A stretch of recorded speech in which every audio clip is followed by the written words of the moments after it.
management and advertisers.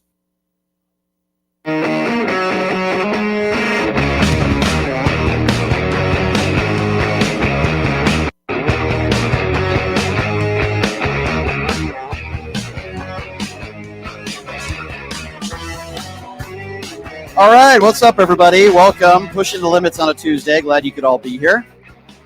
Big show lined up for you today, and obviously a lot of breaking news. Donald Trump's unhinged UN speech. We'll certainly get to that. Jimmy Kimmel is back tonight. Yes, that's right. It's probably the most anticipated late-night monologue, I think, in quite some time. And again, Donald Trump meeting with Zelensky, and it just gets worse and worse, ladies and gentlemen. Programming note for you. We're excited. Alex Jones is going to be joining us at the bottom of the hour. Wow, that's going to be interesting. Can't wait for that. You're not going to want to miss that, ladies and gentlemen. But, of course, we always love having the guys from Midas Touch on the show. Adam Mockler is going to be joining us on the show next week. But, of course, it is always a pleasure to be joined by the hardest working man in the business. Of course, I'm talking about Ron Filipkowski, the editor-in-chief at Midas Touch. Ron, it is great to see you, my friend. How are you? Good. You're going to have me and Alex Jones in the same hour, huh? Can you imagine that? I know. Crazy, You're right? Really hitting the broad spectrum. Yeah, you could say that. That's for sure. Gosh, I don't even know where to start here, but I guess let's start with this unhinged UN speech. You had written on social media, which I thought was pretty accurate, that his speech was basically all countries suck. None of you know what you're doing. The U.S. is better at everything. I'm right about everything. You should listen to me and do what I say and give me lots of awards. That's kind of a pretty good breakdown, Ron, of what took place. What did you make of his speech today? I mean, when you realize the audience, this is not, he's not like standing up in the ballroom at Mar-a-Lago or at a rally or at CPAC or at Charlie Kirk's event. He's in the UN General Assembly. These are world leaders. These are ambassadors, secretaries of state. And he just gets up there and gives a speech that just absolutely, I mean, literally, I have to say that like everyone in the audience had the look on their face like, Are the American people really this dumb?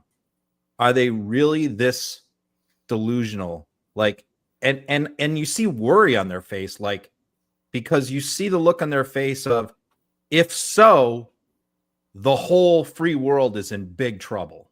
Right. If this is who the majority of Americans think should be their leader, we got problems. And his speech was nuts. I mean, it basically had three themes, because his speech was he was going to get up there and tell everyone that they're all idiots. Like every world leader is a moron. Nobody knows what they're doing. Only Donald Trump knows what he's doing, and that everybody needs to start listening to him and be more like him. I mean, which is just the most ridiculous thing to say in that particular, to that audience in that setting. Basically, three themes in a speech, obviously written by Stephen Miller, because this came right from Stephen Miller's brain. The first prong was anti-renewable energy, climate change. It's all a hoax. Everybody needs to quit doing solar, quit doing wind. You all need to do fossil fuels like we are now. That was one. And then second was immigration. All your countries are falling apart. He basically looking at Europe. You're taking on too many migrants and you're destroying your country. And you should look at the way I'm doing things and, deporting everybody. And that's what you need to do.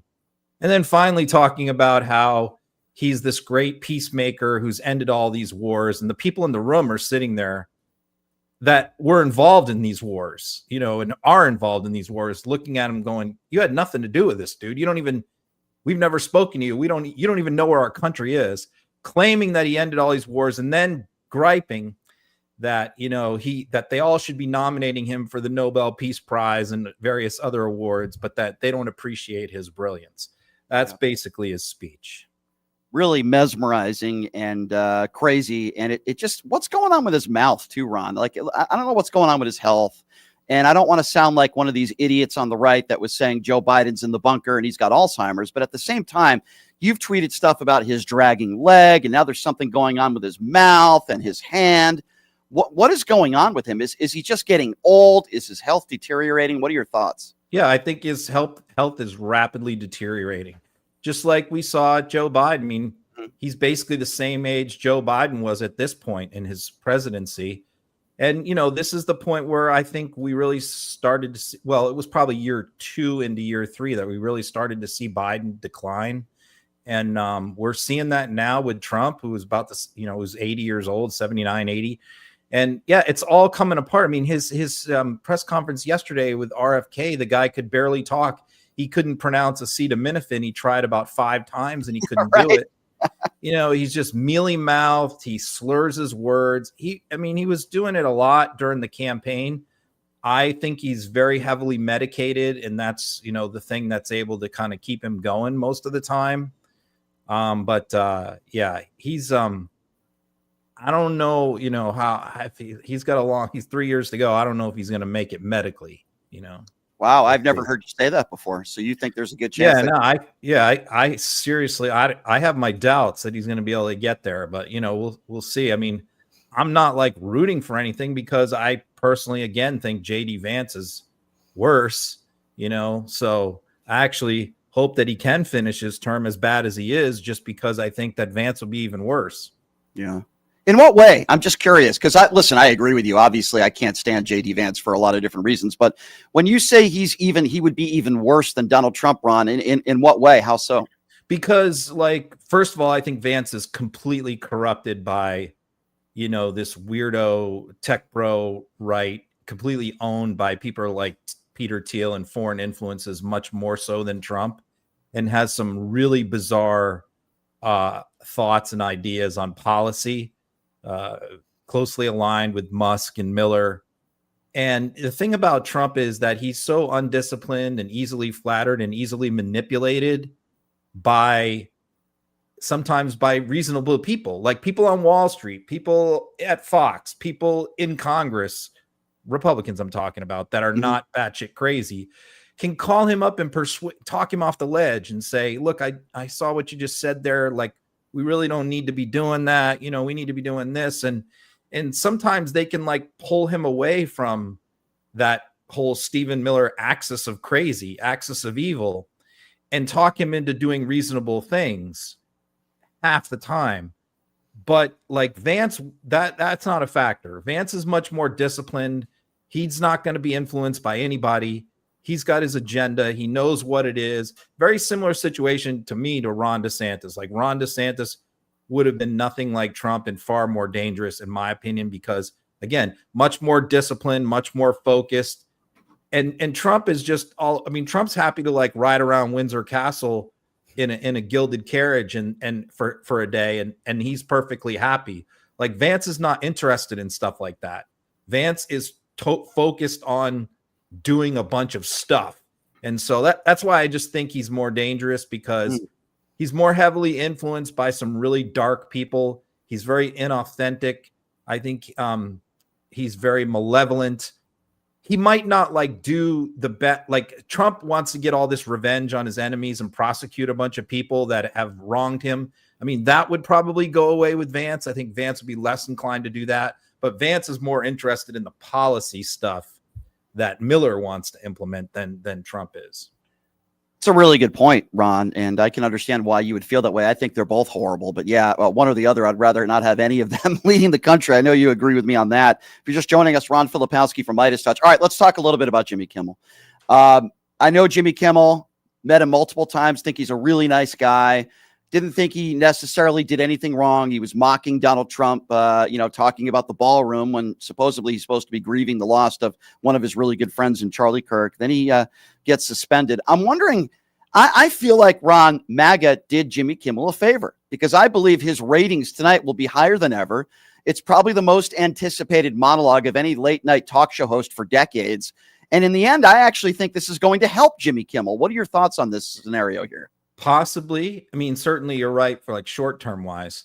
It depends on a few things, couple things. I think it depends on how Kimmel handles it. Kimmel cannot back down in any way. And the problem is that you have Sinclair and Nextar, who control 20% of the TV stations in the United States, who are still refusing to carry his show. and Right. they're in a dispute now with ABC over that. And so what they want, see, ABC says, we talked to Jimmy, and I mean, they gave a bullshit statement. We talked to Jimmy and he's seen the light and he's learned the error of his ways. And we've had a bunch of heart to hearts with him. That's all bullshit. The reality is so many people were canceling their Disney Plus subscriptions, like millions of people. They had guests, hosts, celebrity guests canceling on them left and right. The publicity they were getting from, and the hits they were getting from Congress and the media was just horrible. And they were just getting annihilated. And so I think they were forced to bring him back. But, Sinclair and Nextar, who are both owned by right-winger pro-Trump people who both want to merge and take over other companies right now and need FCC approval to do that, are still not agreeing to put Kimmel on. And so the question becomes long-term. I mean, is that going to get resolved? Because that definitely would hurt his show if so many of those local stations are not going to carry it. But really, the person who has to fight that battle is ABC with their affiliates. ABC needs to body them and muscle them. We'll just see if they have the will to do that. Ron, we've heard, well, no, this has nothing to do with Donald Trump. This is just the FCC. Can we just be honest here? This starts with Donald Trump. Am I wrong in saying that? Yeah. I mean, but it's also Brendan Carr. I mean, Brendan Carr had this agenda for years. I mean, he talked about doing this. He wrote the Project 2025 section on the FCC. He served on the FCC at a lower level in the past. So, yeah, I mean, he's doing this he's going after Trump's enemies, but also this is a broader agenda that this is not just about Kimmel. I mean, this is a broader agenda that he has to radically transform media. If he had what he wants is to see people like Alex Jones, Jack Posobiec, Sean Hannity, Scott Jennings, all over network shows, right? These right-wing people that you see on social media that Trump is putting in his administration. He wants these people hosting Meet the Press.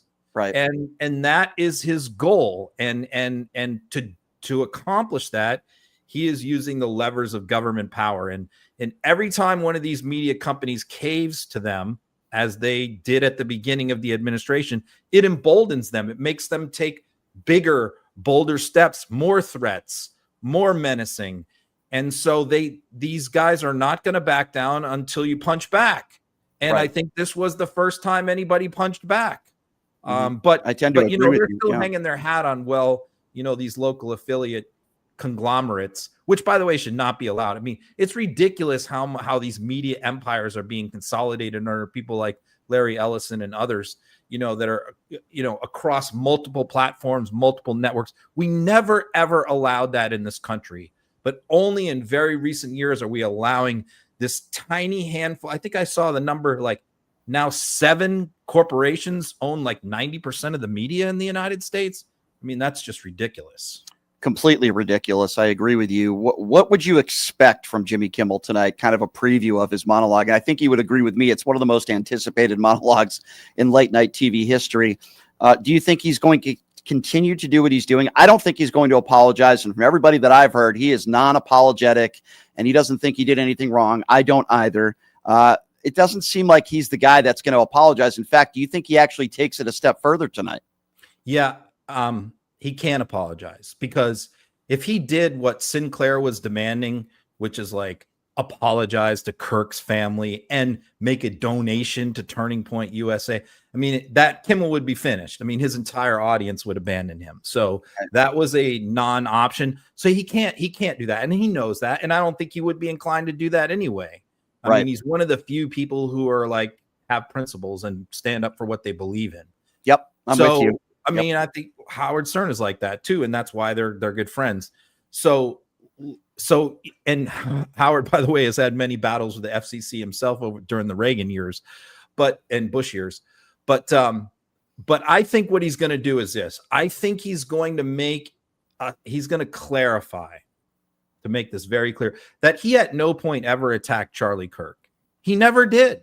He never said anything disparaging about Kirk, and that. What he was talking about was Donald Trump and the MAGA supporters who are weaponizing the Kirk assassination to try and blame Democrats for it. So I think what he will do is probably start out by making that clear that he's very sorry about what happened to Kirk, that he doesn't want to see that happen to anybody, and he'll make it clear that nothing he ever said was about Charlie Kirk or his death. Right. And then I think he will launch an absolute missile at Trump, at Brendan Carr, at ABC even. I think he's going to start out with the little Kirk thing, and then he's just going to go postal. And I think people will love it. I hope so. And I tend to think you're right on that. I think that's what he's going to do. So listen, I know the Charlie Kirk funeral was over the weekend, but I got to tell you, Ron, I appreciated Charlie Kirk's wife and the things she said. I thought she, what was maybe one of the better moments, for lack of a better term. She talks about how we can't hate people, and yet Donald Trump gets up there and talks about how he literally hates all of his opponents, assuming he's talking about Democrats. He hates Democrats in half the country. And don't even get me started with Stephen Miller's speech. You guys at Midas Touch did a great job at covering this. Does it get any worse than that, Ron? I guess that's my question. When Donald Trump is speaking literally at a funeral, and he just can't help himself but divide the country further. Yeah, because he has no empathy whatsoever. He doesn't care about people. People are fungible to him. In other words, the second, and we've seen this throughout for his whole entire life, the second that they are no longer useful to him, he discards them. It's like they don't exist anymore in his universe. So I believe, the only thing that he cares about in the context of Charlie Kirk is what this death can do for him, and what turning point, whatever's left of it, can do for him. And so what was bizarre to me was this is supposed to be a memorial service that featured none of Kirk's family except for his wife, who, by the way, is now CEO of Turning Point. But like, his parents were not heard from, his siblings were not heard from, his friends were not heard from. I mean, it was Erica Kirk, and then it was a collection of Trump administration officials and right-wing influencer grifters like Jack Posobiec. Yeah. So it was bizarre to me in that context. Like, it was like a Trump rally, not really a memorial service after Erica was done. Yeah. And I thought that was very bizarre. Yeah. Trump getting up there talking about, hating Democrats and going after Democrats and all that stuff. It's like, classless. Obviously they had a huge turnout. They had a lot of people that were definitely moved by what happened to him and showed up. And in the middle of a football Sunday when the Cardinals were playing at the time, that was pretty significant. Yeah, no, I certainly agree with you there. By the way, we've just learned that Jimmy Kimmel is going to have your guy Gavin Newsom on the show tomorrow night. So that should be quite interesting. Oh, tonight, actually. So tonight, Gavin Newsom is going to be on the show. That's that rumor, but I didn't know it was confirmed. It's official now. Yeah, Gavin Newsom. I think that's a really good move. I agree. Because that will infuriate Trump and Carr more than anything more than anybody else he could bring on, except maybe Stormy Daniels. Right. He's already done that a few times. He's already done that. Yeah, that all those interviews are always interesting. So before I let you go, Ron, I respect your opinion so much. I want to get your opinion on something. I'm curious. So I did the Piers Morgan show last week, and Riley Gaines was one of the people that I was debating. I called her a grifter, and I said the only reason why people know who you are is not because you were a college swimmer. It's because you attack transgenders 24/7. Jillian Michaels called me a womanizer. Nancy Mace came on after me and said I'm part of the problem and part of the reason why Charlie Kirk was assassinated. All because I criticized Riley Gaines. I wasn't yelling at her. I wasn't screaming at her. I didn't call her any names, except I did call her a grifter. Do you think I'm wrong in doing that? And the reason why I say that is because Riley Gaines supports Donald Trump. Never criticized him for not releasing the Epstein files. Never criticized him for being an adjudicated sexual abuser. But she claims she cares about women. And I think she's a grifter who's made a lot of money talking about transgenders 24/7. Do you think it was wrong of me to do that? Okay, no, but let me go at it from a different angle, maybe. Okay. Which is, first of all, I think I'm one of the majority of Democrats who believe this, but I'm one of the few that will say it. I don't think that trans athletes should be participating in women's competitive sports. Agree. I've said that a long time. Recreational sports, I have no problem with it, whatever anybody wants to do. But in a serious competitive league, I think it's unfair to women. I think it's unfair to girls who work very hard, train very hard. And I don't think it's fair to have them compete against someone who's, 6'3", 220. Completely agree with you. 5'5".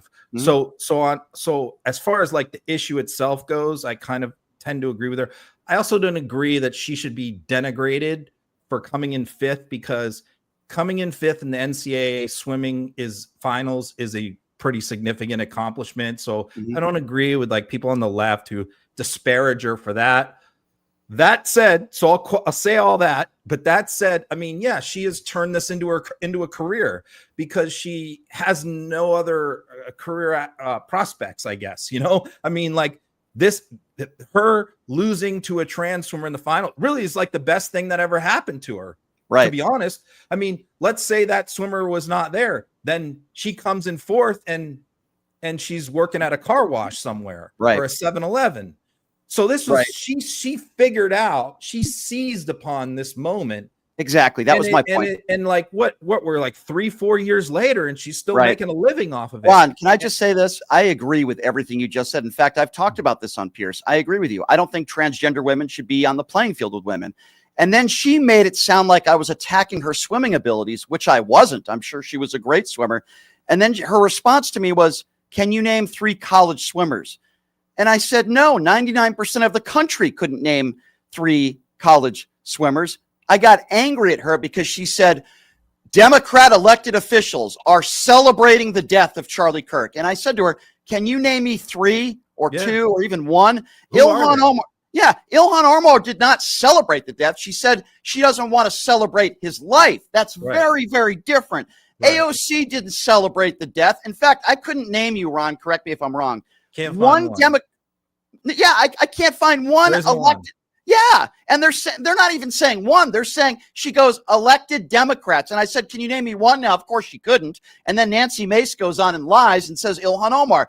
Ilhan Omar was criticizing Charlie Kirk, saying he shouldn't be celebrated. That doesn't mean she's celebrating his death, right? Yeah, well, that's the thing. I mean, it's one thing, like, I agree. I didn't say anything about Charlie Kirk after his death. I didn't say a single word, even though I've been one of his biggest critics for years. Right. I didn't say a word just because I thought it was inappropriate. And I didn't trash him in any way or anything. I didn't celebrate in any way. But at the same time, if you want to ask me to vote for a resolution, which I read the resolution, like praising him and talking about him as like a champion of the Constitution, all that, I'm not voting for that because it's not true. So I completely understand where Omar and others are coming from on voting against that. And there were 4 Republicans who voted against Mace's own resolution to censor Omar.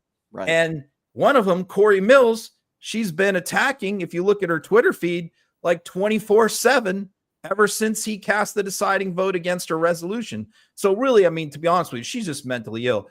I mean, even everyone in the MAGA movement cannot stand Nancy Mace. Like, she literally has no fan base whatsoever except for a tiny handful of weirdos. Exactly. Completely agree with you. What do you got going on today on your Substack that we can look forward to reading? Well, I'll tell everybody to watch 2 big elections tonight. I mean, Democrats have had this incredible streak.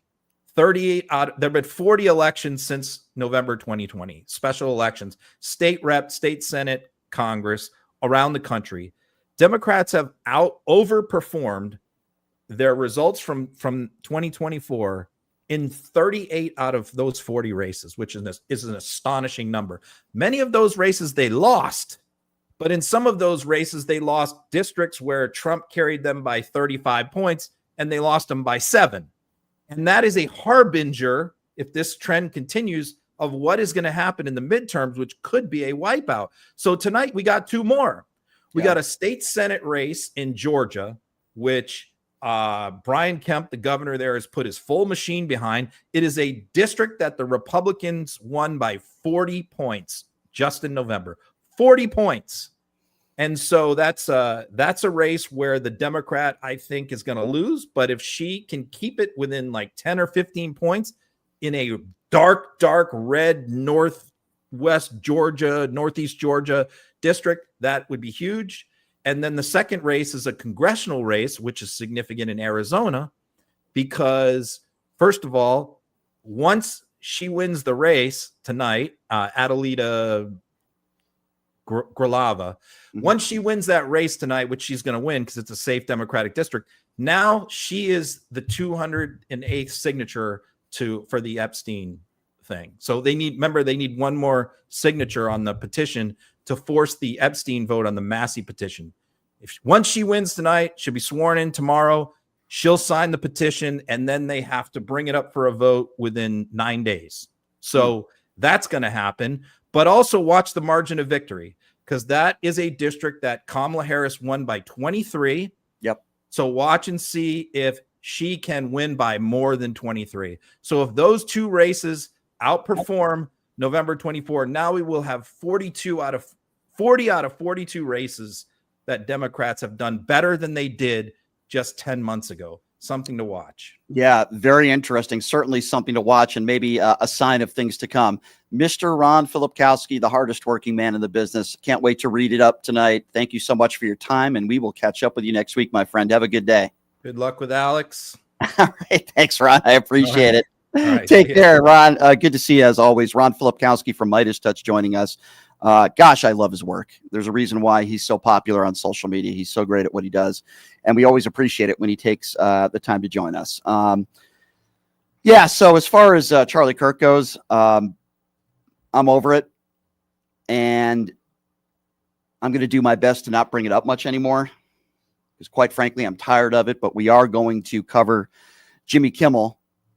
And his opening monologue tonight should certainly be very, very interesting. We're going to have actor Jeremy London join us on the show tomorrow to kind of give his reaction to it to start the show. Of course, Leonard Cardinal is going to be in studio tomorrow, and we also have a big show announcement to make tomorrow that involves Leonard. So I'm looking forward to that. All right, we're going to take a quick break, and boy, you're not going to want to miss this when we come back. Yes, InfoWars' very own Alex Jones is going to be joining us. Take a quick break. Be back right after this. You're listening to Pushing the Limits right here on KSHP.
All right, welcome back. It's Pushing the Limits on a Tuesday. Thank you so much for joining us. As I mentioned, the guy from Party of Five, Mallrats, good friend of mine, Jeremy London's going to be joining us on the show tomorrow. Kind of reaction to this Jimmy Kimmel monologue, which, by the way, I am very much looking forward to tonight. I've always liked Jimmy Kimmel. I've always liked his show. I've met him multiple times, a good guy. I'm really looking forward to his show tonight. So certainly stay tuned for that. It's going to be a lot of fun. All right, so there have been times on InfoWars that they have attacked me. They have gone after me. They've called me a crybaby liberal, and they've said I'm Mr. Pro-Vaccine, and they've talked a lot of smack about me on InfoWars. And I said, you know what? It's about time we get Alex Jones himself on the show to try to explain to me why he dislikes me so much. So joining us right now on the show, it's a pleasure to have InfoWars' very own Alex Jones joining us on the program. Alex, thank you so much for being here. How are you? I'm doing good, Brian. Thanks for having me. And thanks for introducing yourself and explaining the fact that you are indeed a liberal crybaby. I didn't even have to introduce you. That was great. All right. Well, I mean, I don't know why you'd call me a liberal crybaby, Alex. That's not very nice of you to say to open up the show. But can I start out by asking you this? Why is everything with you a conspiracy theory? Why is it that everything you bring up on InfoWars, you always, wear the tinfoil hat? Because some people are getting kind of tired of the shtick. Why do you keep doing this, Alex? Oh, why do I keep doing it? Why is it called a conspiracy? Why is it that every time I'm proven right, you have to run away like a coward, Brian? Every single time I talk about autism, finally, RFK is coming out and saying that it's the Tylenol that I've been saying for years, that the chemicals that they're putting in here is a globalist conspiracy, quote unquote, to depopulate us, to make us have fewer kids. But as soon as I'm proven right, you got to run away and point to some other thing. What you need to do, Brian, is you need to have a counter. I see you have a clock on your wall. You need to have a counter with 6 digits on it. And every single time Alex Jones is proven right, you're going to make that tick up, okay? Well, what do you mean? You're the one who said the Sandy Hook shooting didn't happen. You weren't right about that, and you were sued for $1 gazillion. Did you ever apologize to the families? Right. That's very low, you, Brian. You know I'm not allowed to talk about that. And yes, you're right. $1 gazillion that came after me, an insane amount of money that doesn't even exist, because I tried to speak the truth, but I'm not allowed to talk about that right now. I will say this. I will say that I eat a lot of chili. I eat a lot of spicy food, and sometimes it gets you hot. Because the spicy food, it gets into your body and it clears out all the antioxidants, but it also makes you mad. People say, oh, Alex, you're always turning red because you're so angry. Well, I am angry at the globalists, but I'm also very red from the spicy food. And if you go to Infowars.com right now, we have caveman milk. Caveman milk. I don't know if you know about this. We partnered up with 23andMe. Any single woman that has any amount of Neanderthal DNA, we take their breast milk, and the pH values cancel out the spicy effects. You get all the benefits from the getting rid of all the antioxidants, none of the side effects. So I'm not going to be saying anything about any more Sandy Hook stuff. But I will say this, Brian. You know this David Hogg guy. You've heard of this guy, David Hogg? Yes, I know who David Hogg is. Yes, you don't like him? Well, you know how lazy the Democrats are getting. They're getting these people, these so-called survivors of Parkland and Sandy Hook and all this, and now they're making them the head of the DNC. They're not even trying anymore. They're bragging. They're rubbing it in your face, Brian. They don't care that me and you can notice these things because they know they can get away with it. All right. Talk conspiracies, Brian. How about you pay attention to what's going on right before your very eyes? All right. Well, I'll pay better attention, Mr. Jones. If you're just joining us, Alex Jones from InfoWars is on the line with us. Alex, why do you always blame the deep state for everything? Like, I don't even know what the deep state is. Can you please help me explain to us that? Did Alex Jones just hang up on us? Well, you better call him back. That was just starting to get good. What happened? Is that the deep state? Is that the deep state? Is that true, by the way? Is Alex Jones really selling breast milk on his website? That can't be true. Am I being duped? I don't know. Am I being duped? I don't know. That can't be true. By the way, in the chat, if there's anybody out there that wants to ask Alex Jones a question in the super chat with a donation, I will do my best and try to ask Alex Jones that very question. Maybe he will blame the deep state for why we just got disconnected. I don't know what happened there, but we got to get Alex Jones back on the line. I don't know. Alex, do we have you back on the line? Was that the deep state? I don't know what happened there. Yeah, very funny, Brian. You cut me off when I'm in the middle of explaining how much of a fraud you are, and then you bring me back on like nothing's happening. So what did you miss? What do you need me to drill into your head? Because you're so dense, it's hard to get in there. Maybe I need a carbide bit just to get into that dense skull of yours. Well, you blame the deep state for everything. Like, what is the deep? Like, why do you do that? Are you pretending like you don't know? Listen, Brian, I've been doing this for 30 years. Are you going to pretend you're going to be so ignorant that you can't look at the government and think that there are clandestine forces behind the scenes? The Bilderbergs, when Janet Reno tried to kill those beautiful patriots at Waco, are you going to pretend like there isn't some sort of secret cabal of people that are actually trying to control everything behind the scenes? I mean, look at this stuff coming out with autism right now. I've been saying for years, they're putting chemicals in the water. They're trying to make our kids more susceptible to government control. And finally, we have thank God for President Donald Trump, protected by God, to come in here and tell us the truth. and you're going to pretend like for the last 30 years you just had your fucking fingers in your ears and your Watch nose the language, plugged. You weren't Alex. listening to this. Alex, you can't swear. Watch the language on this show. This isn't an Infowars. I'm sorry. You're getting me riled up. Excuse me. I'm getting you riled up. I'm getting you riled up. You get a lot of people riled up, Alex. Well, you're pretending like none of this stuff is ever happening, Brian. I mean, are you? Look, you look at this. Did you know what Sesame Street is, right, Brian? Yeah, you guys wanted to cancel it. Hey, do you know why, Brian? Do you Why? think we just hate children? We just hate. Oh yeah, look at us. We're the evil conservatives. We just hate children so much. Yeah. Not like the Democrats who eat babies behind the scenes. That's why not do you true. think we wanted to kill Sesame Street? Come on. Democrats don't eat babies. Come on, Mr. Jones. That's taking it a little bit Oh, too far. excuse me, right? They're not eating them. They're just sacrificing them to the monologue, harvesting their adrenochrome so they live longer. You think Hillary Clinton's actually 60-something years old? She is more than 200 years old, and you know it. Wow, that's not very nice. I mean, Hillary, I think she looks very good for her age. I don't know what you're talking about, Mr. Yeah, she Jones. looks great for 200. Uh-oh, that's the deep state again. I don't know what's going on with our phones. But all right, if you're just joining us, Alex Jones is with us on the line. Mr. Jones, how do you have any money? I mean, you were sued and you lost this defamation lawsuit with these Sandy Hook family members. Like, how could you even afford your rent? I mean, what do you do with the money that you have?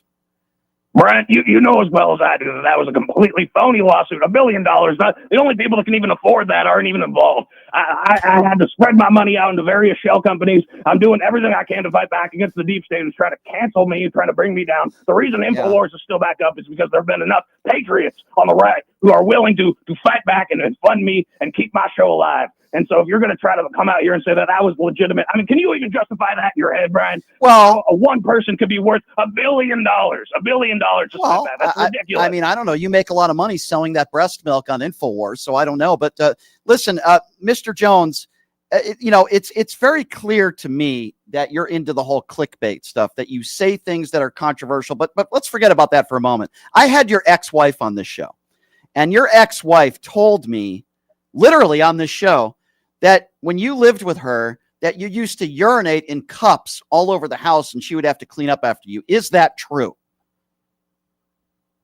Listen, Brian, I do a lot for this country. I do a lot to fight against the globalists.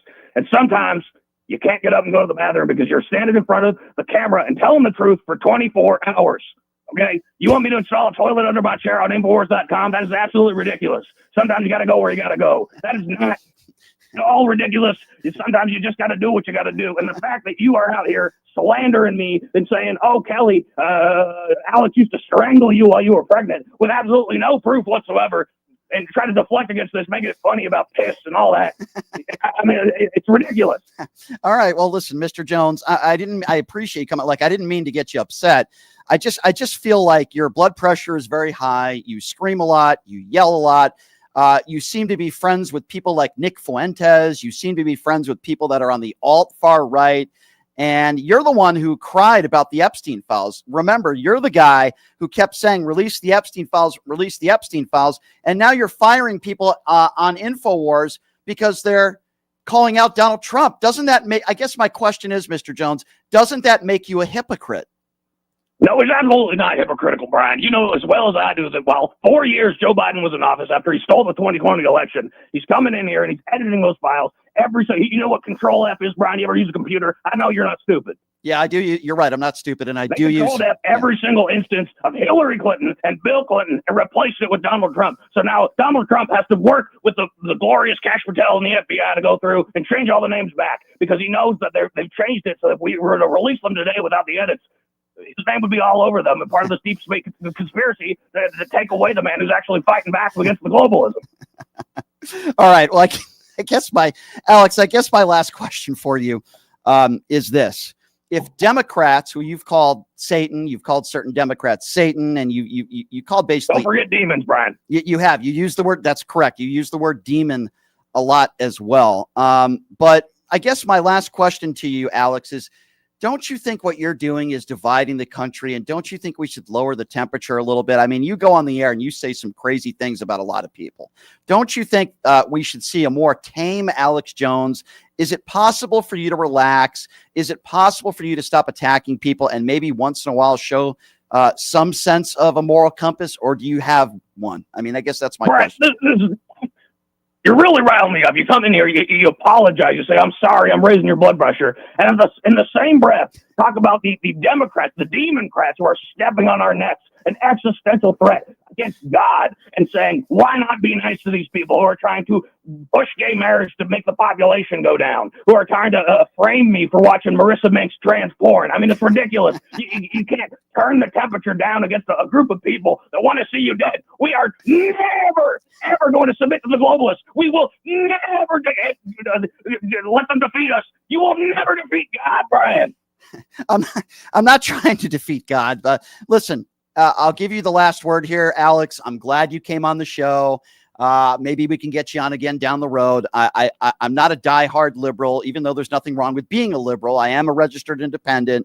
I just think that you're a man who has said a lot of horrible things about a lot of people and said a lot of despicable things. But I will give you the last word. If there's anything else you'd like to say that we haven't covered in this interview, now's your chance to get it off your very large chest, Mr. Jones. So go right ahead. Listen to this, Brian. I appreciate you having me on, but I got to say this to your audience. If you're watching Brian with no amount of critical thinking into why he's having someone like me on, when you can look in the past and the way he's tried to slander me, there is an agenda, and Brian is a part of it. Him saying that he is not a liberal, that he is not a Democrat, is part of their deep state conspiracy. He is playing a stooge. He is a scarecrow. He's trying to lure in those people who say, oh, the Democrats, they're too far left for me. He's just like any other fake centrist who does not want to defeat the globalists. So go to Infowars.com if you want to know the real truth, because Brian is not giving it to you. All right. Well, last question. I have some people in the chat that are saying, why didn't you do video? Do you have an excuse for that, Mr. Jones? Well, I'll tell you, but the truth is, Brian, it's really hot where I am right now, and I'm yelling a lot, and I'm sweating, so I'm completely naked. I'm sitting in a pool at home sweating. And right after this call, I'm going to go take a shower and put a couple ice cubes on my forehead. Oh, my God. That's a really bad image. I just vomited in my mouth. All right. Well, Mr. Jones, I do appreciate you coming on. We will definitely have you on again down the road. Thank you so much for your time. Hey, you said you got a chat right there, Brian. You say you have a chat full of people? I do. All right, well, tell them to tap one day in the deep state, because we need to manifest all of the aura that we can to stop the deep state right now. All right. Stop the deep state. Okay, fine. Mr. Jones, I appreciate you taking the time to join us. Please put some clothes on. And I promise we'll have Alex Jones we'll have you back on the show maybe next month. Does that sound okay? All right, sounds good, Brian. All right. The globalists might have already had their way with me by then. So, I'm not afraid of death. But I am going to spread the message till my dying breath. All right. I'm going to be swinging on the way down. All right. Well, we'll see when that happens. Hopefully sooner than later. I'm just kidding, Mr. Jones. That was a terrible joke. Thank you so much for joining us. Thank you, Brian. All right. There you go. That was Alex Jones joining us on the show. By the way, also known as Joseph, my friend Joseph.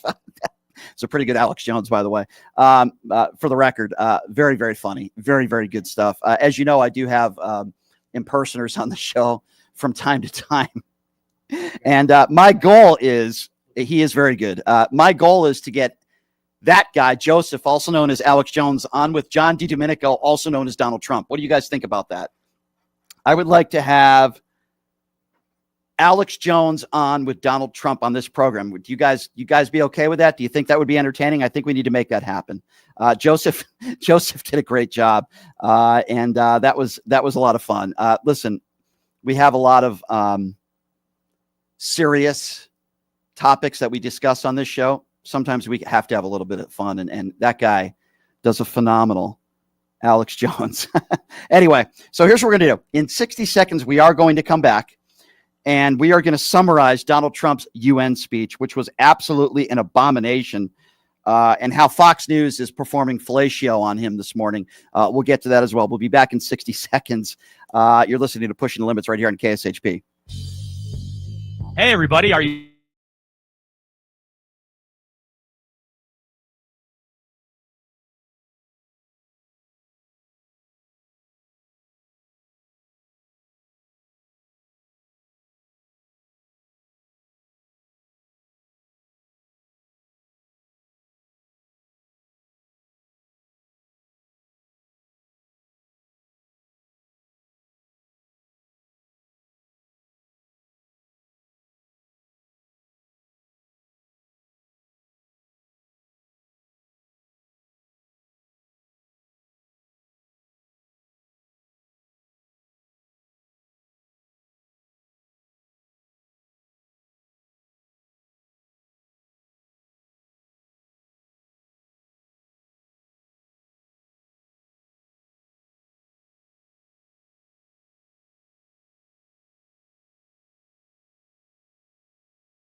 All right, welcome back to the show on a Tuesday, Pushing the Limits. We had a little fun there with Alex Jones, also known as Joseph. That was very funny. I appreciate him coming on. So, getting back to some serious talk, and then we'll get to the phone calls, obviously. But, you know, Trump's UN speech today was nothing short of an embarrassment. I think we all could probably agree with that. But this was Donald Trump earlier today talking about destroying countries and how much Europe is in trouble. Again, this is supposed to be a very serious speech. The President of the United States speaking at this UN conference, and have a listen to this. We have reasserted that America belongs to the American people, and I encourage all countries to take their own stand in defense of their citizens as well. You have to do that because I see it. I'm not mentioning names. I see it, and I can call every single one of them out. You're destroying your countries. They're being destroyed. Europe is in serious trouble. They've been invaded by a force of illegal aliens like nobody's ever seen before. Illegal aliens are pouring into Europe. Nobody is ever, and nobody's doing anything to change it, to get them out. It's not sustainable. And because they choose to be politically correct, they're doing just absolutely nothing about it. Yeah, there you go. Illegal aliens are just invading Europe and pouring into Europe.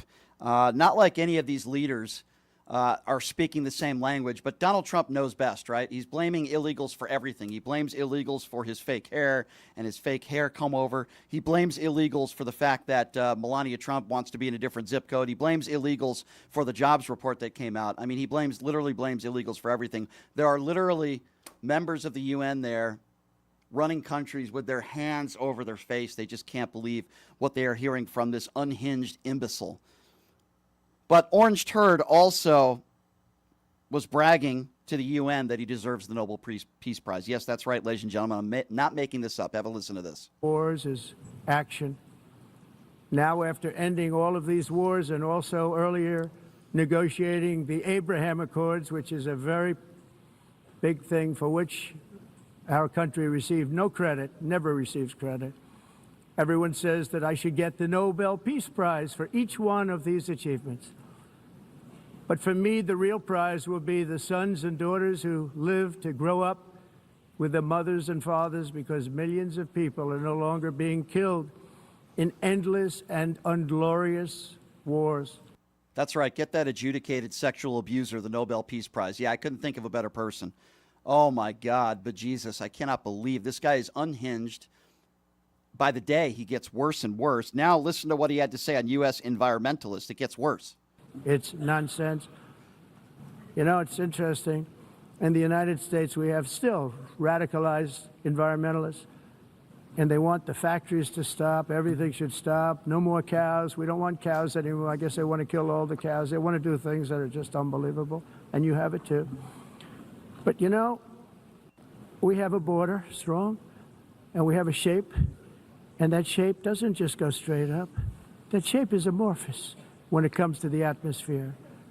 And if we had the most clean air, and I think we do, we have very clean air. We have the cleanest air we've had in many, many years. But the problem is that other countries, like China, which has air that's a little bit rough, it the blows. Cows. And no matter what you're doing down here, the air up here tends to get very dirty because it comes in from other countries. I mean, is he really blaming the cows? Leave the cows alone. I mean, I could make some comments about cows and Donald Trump's physique, but I would never do that because that would be very inappropriate. Does anybody want to milk Donald Trump? I've heard Melania Trump hasn't milked Donald Trump for about, well, how old is Barron now? How old is Barron Trump? Since that time. But anyway, we don't need to go there, ladies and gentlemen, and make everybody throw up. But I already did. I already went there.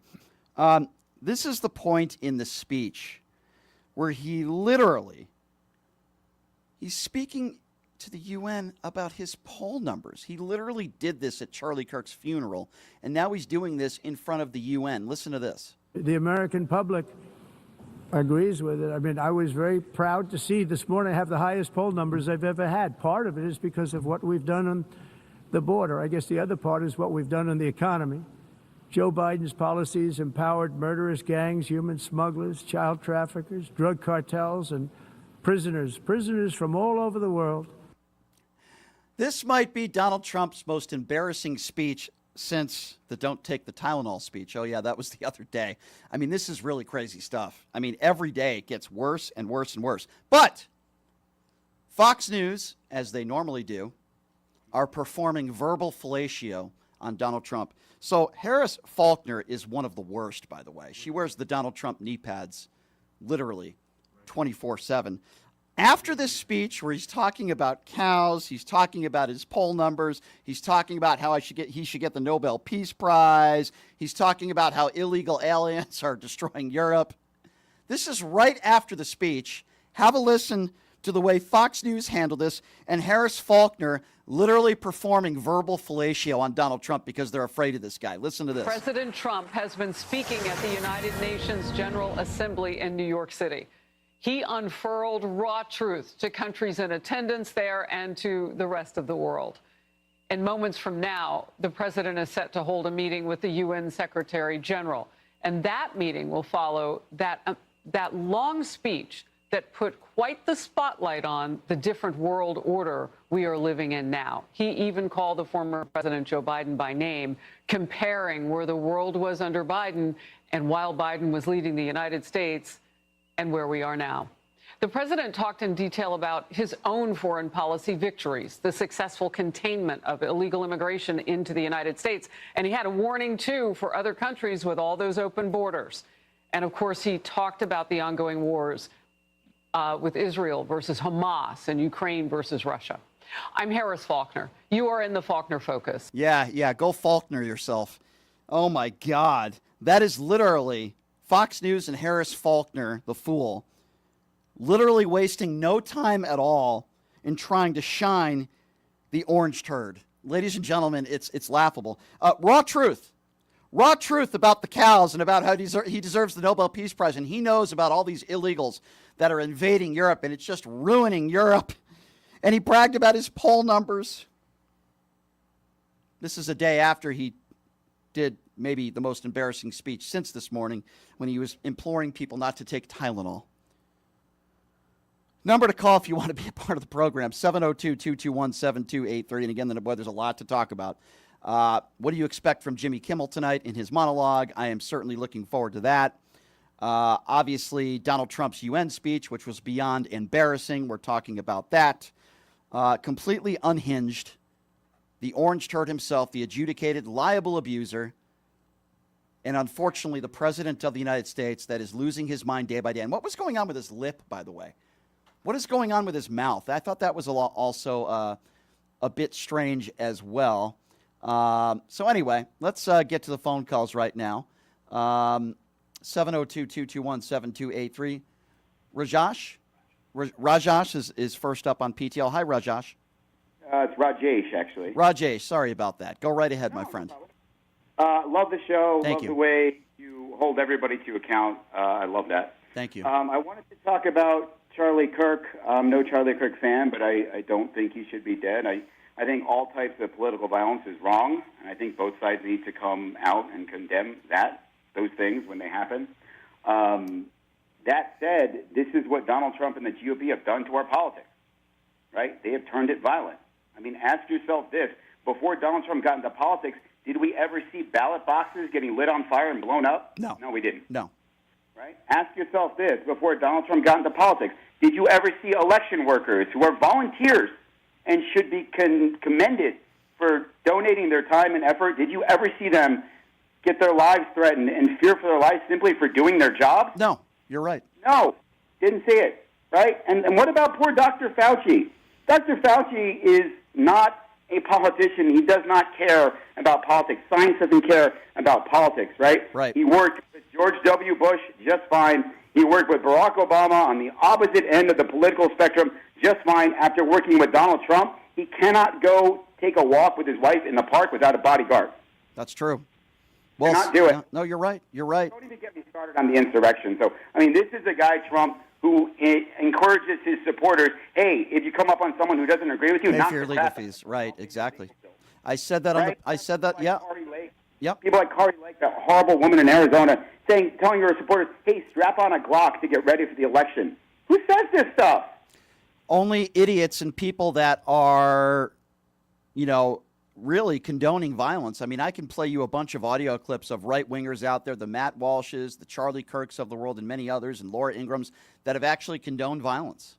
Why is it the left always has to apologize? Why is it the left always holds their own accountable, but the right does the opposite of that? It's a double standard, and I've simply had enough of it. Great call, my friend, and I appreciate you calling in. 702-221-7283 is the number to call if you would like to be a part of the conversation. Let's go to Nicole. Nicole is next up on PTL. Hi, Nicole. Hi, Brian. What's going on? Hey, I just wanted to real quick about the Charlie Kirk thing. I mean, I'm really sorry that happened to him. He was only 31 years old, barely got a chance to live life. I'm sorry for him and his family. But I do have to kind of get this off my chest, and I'm not trying to be rude at all, believe me. But I'm very concerned and actually kind of frightened about this extreme response to his death. Yeah. I have to be honest, I have never seen this before. Yeah. Kennedy didn't get this. Princess Diana didn't get this. The Pope, Michael Jackson, Elvis Presley, Martin Luther King. I mean, the people that made a mark in our history didn't even get this. And I'm not saying that they're better than Kirk. I'm not saying, all that, but the extreme obsession and the outcry because of this man's death, it's got me a little worried. I've had to deal with this. Yeah, I've had to deal with this, not only on Piers Morgan, but even outside this radio show where I have people that are just blaming the radical left, or they take an entire group of people. Let me give you an example. On January 6th, I didn't blame every Republican for what took place that day. I blamed everybody that broke the law that day. And I blamed Donald Trump and anybody who spread the rhetoric and the lies that he won the 2020 election. But I didn't say every Republican was responsible for what took place that day, because quite frankly, I have some friends that are Republicans that thought that day was an abomination. But what they do is they take the entire party for the actions and the horrible actions of one deranged 22-year-old kid from a conservative family who was clearly radicalized by the internet. That's clear. Yeah. And even when people say he was radicalized by the left, there's no evidence to prove that. And then they want to blame transgenders because he had a transgender boyfriend, which literally has nothing to do with it. In fact, we should be praising the transgender boyfriend because he's cooperating with the FBI, and he's the one, along with the father, that helped turn him in. But they want to blame it on transgenders. I talk to these idiots, and I'm trying to remember the moron who used to work for Fox News. I don't even remember his name, but I saw him on Pierce yesterday. And he was talking about transgenders, and he was talking about how the fact that this shooter's boyfriend was a transgender, as if that has anything to do with what took place that day, when transgenders are less than a fraction of 1% of all the mass shootings in this country. But they never want to talk about the real issue. Democrats do. Gun control. How did this person get radicalized? Let's talk about that. What websites was he on? Let's talk about that. Let's talk about how he was able to take his grandfather's gun. Let's talk about that. Let's talk about gun control and security. These are real issues that we could bring up that could help prevent the right or the left people getting assassinated, but they don't want to talk about that. They just want to attack one side of the aisle. It's the radical left. It's the entire left. Even after the January 6th insurrection, when over 1,500 people broke the law, I didn't hear Democrats blaming Republicans. I heard Democrats blaming Donald Trump for the rhetoric and blaming the people who committed the crimes. Why does the right take an entire group of people and blame everybody for the actions of one person? Right. I agree. It's in my opinion, it's getting a little out of hand that we're just, it's almost as if we're in a trance. It's like we under some sort of mind control with the response of this guy. I mean, I get it. It was tragic. But I'm seeing people on YouTube slamming their phones down. They're screaming into the phone. Their faces beat red.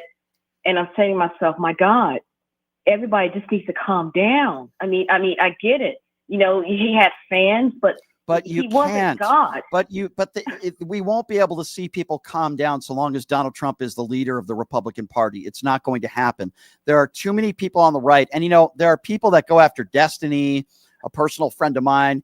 I don't agree with everything Destiny says, but let's be honest. He's not the president of the United States. Donald Trump is the president of the United States who literally spews hatred at a funeral. He literally says he hates his political opponents at Charlie Kirk's funeral. The man can't stop dividing us. So I don't want to hear anything from Republicans. I don't want to hear anything from Republicans talking about the rhetoric from the left when your leader is the guy that cannot control himself, the bumbling, adjudicated, sexually abusing fool, okay, who has to divide us at a funeral.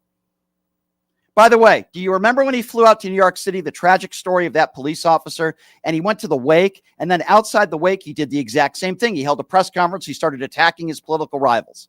The man is sick. He's not capable of bringing people together. He only appeals to his far-right white supremacist base. That's it.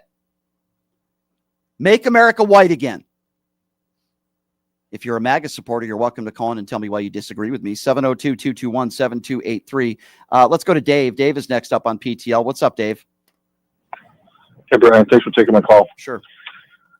So, make a long story short, I'm going to take my answer off the line. So, I think there's a big problem. I've never seen this guy is totally mentally retarded, and Trump has made a mess, mockery out of everybody. He's pathetic, man. He's horrible. I mean, these MAGA people, the ones that support him, they're as stupid as the people and the contestants on The Price is Right. They can't even. That's how stupid they are. I mean, they are really dumb. I mean, I'm just watching this crap and nothing has changed. It's going to get worse because we're already, almost in October now? Yeah. And he's done a lot in 9 months. People, hold on to your seat. It's going to get worse. We don't even know what he's going to do.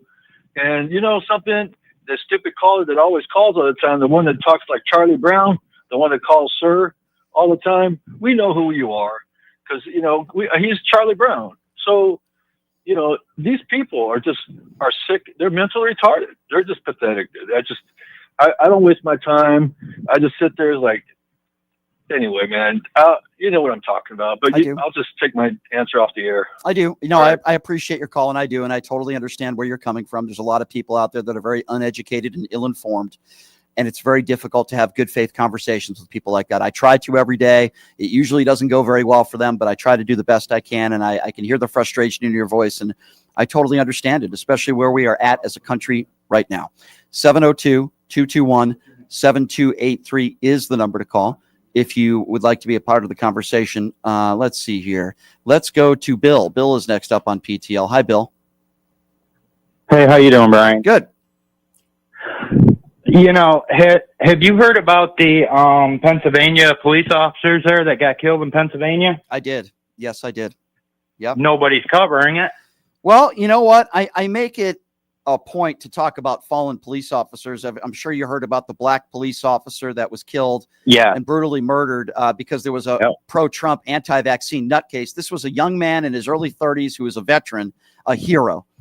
Not only does Donald Trump not raise the flag at half or lower the flag at half staff for somebody, it doesn't even mention his name, or a Democrat lawmaker in Minnesota, her and her husband, who are brutally attacked and murdered, another political attack. Donald Trump says he doesn't even know about it. But when it comes to somebody like Charlie Kirk, who, by the way, condoned and supported white supremacy, I don't care what anybody says. He did. Okay. But his memorial made me sick. Oh, it's just sick. I mean, Stephen Miller speaking. Listen, the only part of that entire service where I felt for, even though I'm not a big fan of Charlie Kirk or her wife, I did appreciate the fact that his wife went up there, was obviously very emotional and understandable and wasn't mean-spirited. But Stephen Miller and Donald Trump, what a bunch of despicable people that they can't even hold it together for a funeral. These are sick human beings, and they're hateful human beings. And unfortunately, they are in powerful positions because 77 million Americans decided to vote for an awful human being, and they all, quite frankly, made a very bad mistake. I don't know why they didn't learn their lesson after January 6th. They didn't want to vote for a black woman. And listen, I'm not the biggest Kamala Harris fan. I did not like the interview she did about her book yesterday. But I will say this: she's a decent human being. She would have been a better president. She would have brought us together.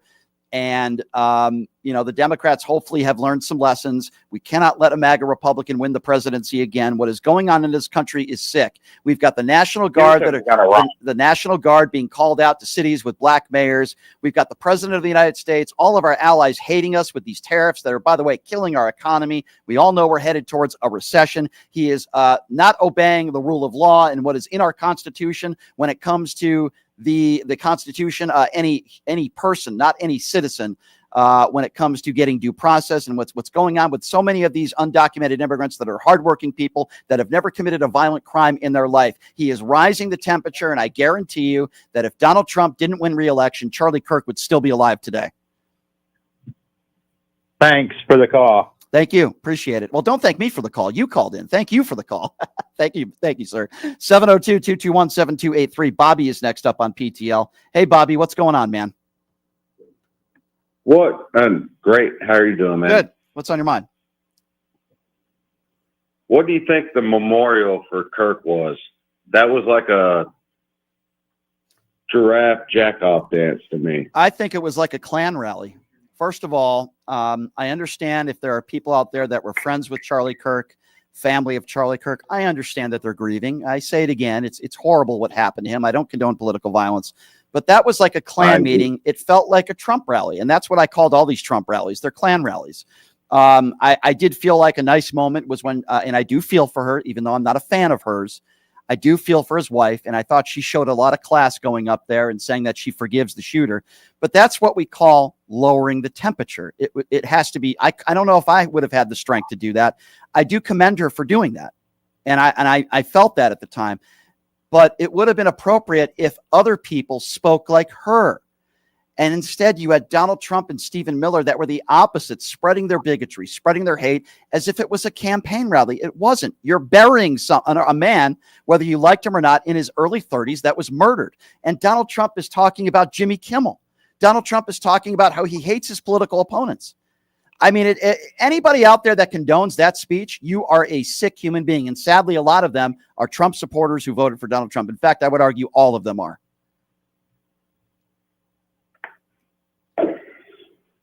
Man, I got so many words to say to that, and you spoke it correctly. Well, I appreciate your call, sir. Thank you very much for the phone call. 702. I'm not trying to stump anybody, unless you're a MAGA imbecile. 702-221-7283. Let's go to Pat. Pat is next up on PTL. Hello, Pat. Pat, are you there? Darth Vader, are you there? Darth Vader, Pat. Earth to Darth Vader. Okay, Pat, thank you for calling in. We have a lot of other people on the line, so we'll get to some others. When I come to you, you got to be ready to go.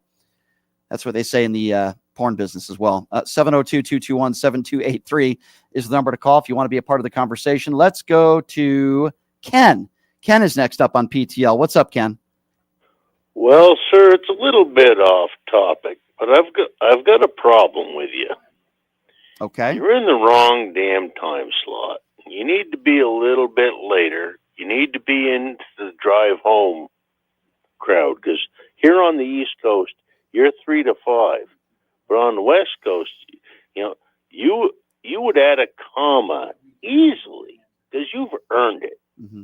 You have earned a little better time slot, and everybody on here better agree with that, or well, if I could lift my leg, I'd kick your ass, but I can't do that. Well, that's nice of you to say, Ken. I will tell you that this was my option to go out this time. Okay. And if I went on we enjoy it. Well, I appreciate that. If I went on at 3 o'clock, keep in mind that would be 6 o'clock on the East Coast. But listen, you can hold your own. Well, it easily hold your own, sir. I'll tell you why I like this time. Okay, I'll tell you why. Because I'm able to wake up in the morning and cover the big news of the day. And it seems like a lot of the breaking news happens when I'm on the show. Doing a later show at 3 or 4 o'clock, a lot of the stuff becomes stale. For example, Donald Trump's UN speech. If I'm talking about it 4 or 5 hours from now, that's old news already, but I'm able to talk about it when soon after. Caroline Leavitt does her press conferences usually sometime around 10 o'clock on the West Coast. So I'm able to cover stuff like that. So I hear what you're saying.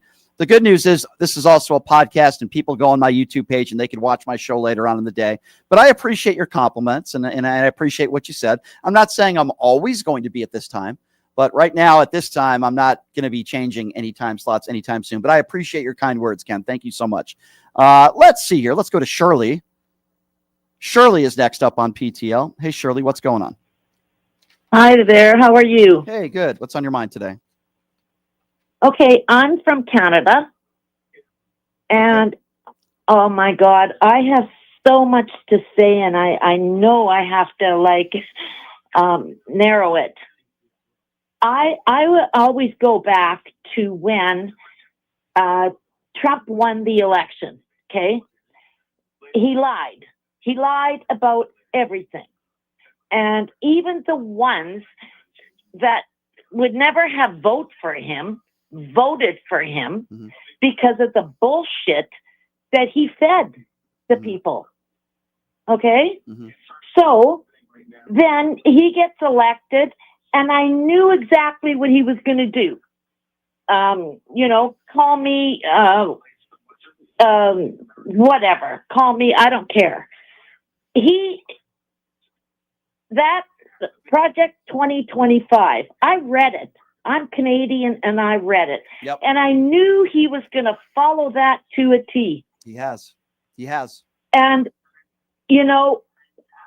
all the bullshit, like you just think about what happened first on that 2025. That was through the Federalist Society or whatever, was dismantling the Department of Education. Like anybody that is American that doesn't understand this, and that includes MAGAs, that don't understand that, and if they think that they are going to be saved by Trump, that's never going to happen. Never. He will shit all over him. Anybody that voted for him, and the MAGAs that followed him. Yeah, no, listen, I hear you, my dear. And I don't disagree with you, and I appreciate you calling in from Canada. There's a lot of Canadians that listen to this show. I'm very grateful. And I'm very sorry that we have an incompetent and a dangerous president who has insulted Canadians, insulted basically all of our allies. And it's disgraceful. And I'm glad that you follow politics. I'm glad that you listen to this show. And I certainly agree with you 150%, and I'm on your side. 702-221-7283 is the number to call if you want to be a part of the program. Let's go to Rebecca. Rebecca is next up on PTL. Hi, Rebecca. Hi, Brian. Good to talk to you again. For 35 years, I've been a left-leaning registered Democrat. That tells you how old I am. Yeah. But after this Charlie Kirk resolution, my congressperson, Jimmy Panetta, voted yay for it. Hakeem Jeffries. I even know Jimmy's father. Leon, he wouldn't have voted for that. And I did an internship for him 30 years ago. But that was the last straw. I'm now a registered independent. I'm just so disappointed in this Democrat Party. Well, I'm disappointed in a lot of people, but I will certainly take the side today of the left than I do the right. You're right. There's a lot of problems with the left. Too. I mean, listen, I think Chuck Schumer needs to go. I think Hakeem Jeffries is a good man, but I don't think he's doing a good enough job. I think we need more fighters on the left. We have some, but we don't have enough. So I understand your frustration, but I agree. These days, I'll still take policy on the left and policy on the right. That's for sure. Oh, me too. Yeah. Well, Me thank too. you. Thank you, my dear, for the phone call. I do appreciate you. Thank you so much. 702-221-7283. Let's go to Scott. Scott is next up on PTL. What's up, Scott? Yeah, make sure to hear you this time. I'm Scott the Mega Hater. I think the only truth that Donald Trump unleashed on the UN was his stench from his diarrhea and piss-smelled diaper that he wears. And, I was listening to Nevada Public Radio earlier today, and they had Peter Navarro on. And he was talking about how they should not persecute him, but that they should persecute like James Comey and all those other people. Can I ask you a question? Yeah. You said you were listening to a local NPR radio station here, and they had Peter Navarro on. Did they challenge him at all on anything? Yeah, they did. They asked Okay, him good. why is it okay for him to not be persecuted, but he wants to persecute all these other people, and he dodged the question. He went around it. He kept going back to Comey and all them like Republicans do. But I got a quick challenge for the right. Okay. If you don't want the left to indoctrinate your kids into our ideology, wait till your kids are 18 to send them to church. Yeah, that's so a good they can point. learn about your fake God and your fake religion. Yeah, But you're so anyway, right. You are so right about that. And, you know, a lot of these right-wing evangelicals, they hide behind their religion. For example, they're anti-gay, they're anti-trans. Some of them are racist. Well, that's what my religion tells me, they say. That's my religion. That's what my religion tells me. That is a cop-out and an excuse for your bigotry and your hatred towards others. I will not allow them to get away with it. If you are a right-wing evangelical or you call yourself a wholesome Christian and you support Donald Trump, then you are a laughable hypocrite and a clown. 702-221-7283, the number to call. Let's go to Gary. Gary is next up on PTL. What's up, Gary? Yeah, this is Gary. We're talking about Jimmy Kimmel tonight. Yeah. I hope he didn't give in to ABC to be softer on Trump. I hope he comes back 10 times stronger. What do you think is going to happen? Yeah, I tend to think that is what's going to happen. I think the last thing that Jimmy Kimmel will do is apologize. I know I'm not friends with Jimmy Kimmel, but I know Jimmy Kimmel. We've had multiple conversations when he's been in Vegas. And my sense of him, from what I know, is that he's a stubborn guy. He's not going to apologize. In fact, it wouldn't surprise me if he doubled down on some stuff tonight. And quite frankly, I hope he does. I hope he does, Yeah, sir. That's what I'm saying. Yeah, I think he I will. hope he does too. I think he will. I've been watching Jimmy since you remember the Man Show, him and his maggot friend Adam Crow. I've had Adam Crow on the story on this show before. He is a complete clown and a man of hatred. I can't stand him, and I'm so glad that Jimmy Kimmel's career has skyrocketed compared to Adam Carolla's career, who's performed. You know, I hear that they're still friends. Adam Carolla was on They are. YouTube the other day. They are. And he said they're still friends because they don't talk But politics. anyway, They are.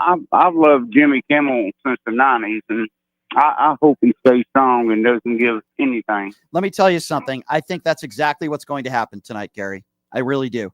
I think that's exactly what's going to happen tonight. 702-221-7283. But hey, that's the beauty of it. We'll find out and we'll cover it tomorrow. Jeremy London knows Jimmy Kimmel well. He's going to be joining us on the show tomorrow to start the show. Let's go to David. David is next up on PTL. Hey, David, what's going on? Hey, Brian. Hi, how are you? Good. What's on your mind?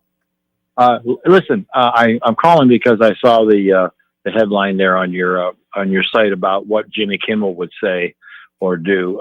Well, I'm only hoping that the first thing he does is play exactly the video of what he said, so everyone understands he did not insult Kirk in any way.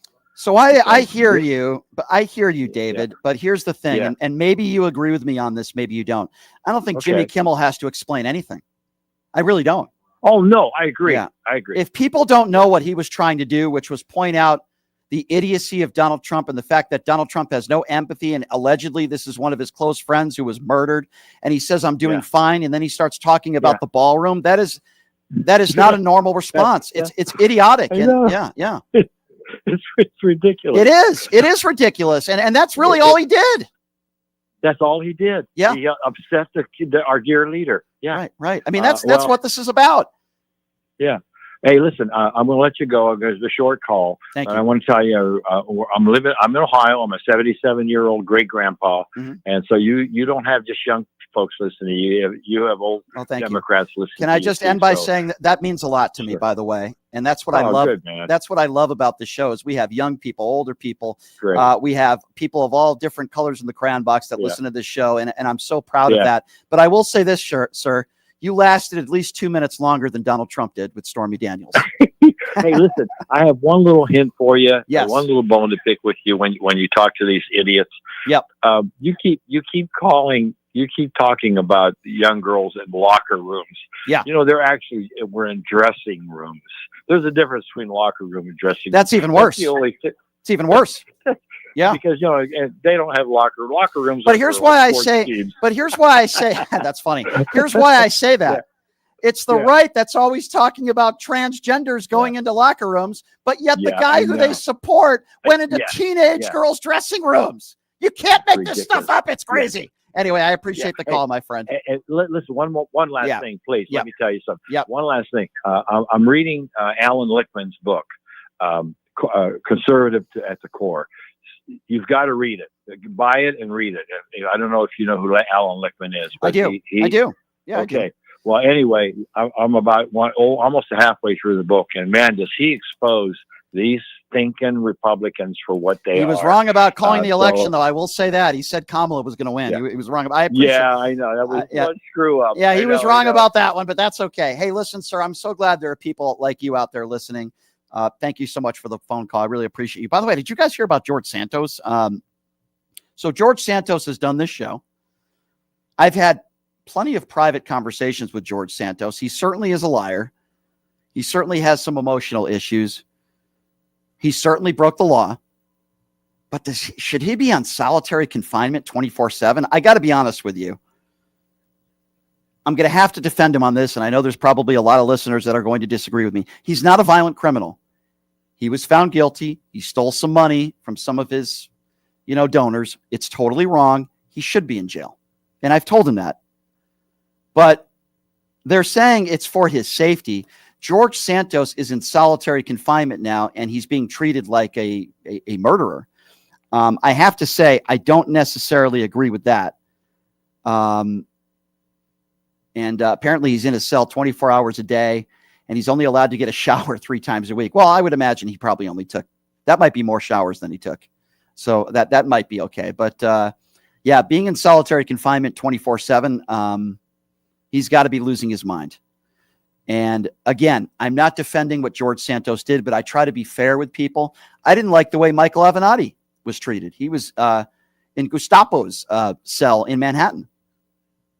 And I used to talk to Michael Avenatti all the time. He did some very bad things. He stole money from people, and he did some bad things. But there are people that, like, for example, Ghislaine Maxwell. Could somebody please explain this to me? Let's hope we all could agree on this.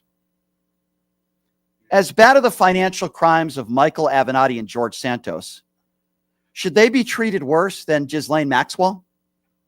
I think we all could agree no. That's the point that I'm trying to make. 702-221-7283 is the number to call. Let's go to Graham. Graham is next up on PTL. Hi, Graham. Hello, I'm just calling to tell you that you made a small error, that Gavin Newsom is on Colbert tonight. He's not on Kimmel. Okay, well, I was going by what my producer told me, so if that is incorrect, then it's incorrect. Numchuck, we have a caller on the line that's saying that Gavin Newsom is going to be on Colbert tonight, that he's not going to be on Jimmy Kimmel. So that might have been some misinformation that I got, and if I did get that misinformation, I apologize. Thank you. Okay. 702-221-7283 is the number to call if you would like to be a part of the conversation. Again, 702-221-7283 is the number to call. All right, let's see here. Who are we going to next? Let's get back to the phone calls, and let's go to Veronica. She calls herself Veronica 2.0. That's interesting. Hi, Veronica. Hi, it's Betty Veronica. That's okay. First, I just want to thank you and applaud you. And I think another member in the chat made the same comment, that we appreciate you letting real people call in instead of just always having to hear the host. Not that we don't like to hear what the hosts have to say, but this is very important that we need to speak. And I just did not realize the thing about George Santos being in solitary confinement. Yes, he was a total liar, and I'm sorry, I think he really did boost Bo and Yang on SNL, which I'm sorry, every time I see him, I think of George Santos. It's so weird, though, because a few months before George Santos went to jail, we had a lot of private conversations. And I can tell you this, he does lie, he does boast, and he lied to me on the phone in private conversations, but I don't believe George Santos is a monster. Okay. He made he did some horrible things. He stole money from people. He made some horrible mistakes. But deep down inside, I don't think George Santos is like Donald Trump. I don't think George Santos willingly wants to hurt people. I think he did some horrible things and he made some horrible financial mistakes and he tried to make up for that by breaking the law. I don't defend that. But I don't believe George Santos should be in solitary confinement. I'm sorry. I don't think Michael Avenatti should have been treated the way he was treated also. Should they spend some jail time? Yeah, I'm not saying no. All I'm saying is when you have Ghislaine Maxwell, who's one of the biggest sex traffickers in the world, who's at a Club Med right now, but yet George Santos is in solitary confinement, you cannot tell me that has something to do with the fact that George Santos is not a white man and he's gay. You can't tell me that. Exactly. You can't tell me that that has nothing to do with this, because I believe it does. I believe if George Santos did the same thing and he was a white straight man who supported Donald Trump, Donald Trump would have pardoned him. That's what I think. Oh, I agree.